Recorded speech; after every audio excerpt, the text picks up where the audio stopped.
You ask Tiger to solve. This deals with linear equations with one unknown.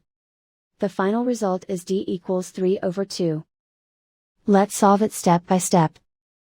Simplify the expression. Expand the parentheses.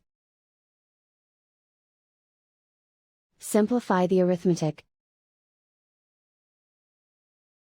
Group all d terms on the left side of the equation.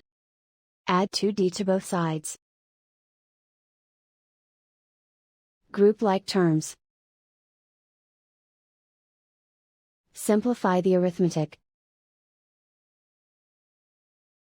Group like terms. Simplify the arithmetic. Group all constants on the right side of the equation. Subtract 1 from both sides.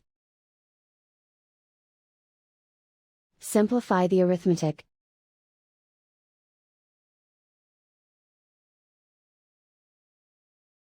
Isolate the d. Divide both sides by 6. Simplify the fraction.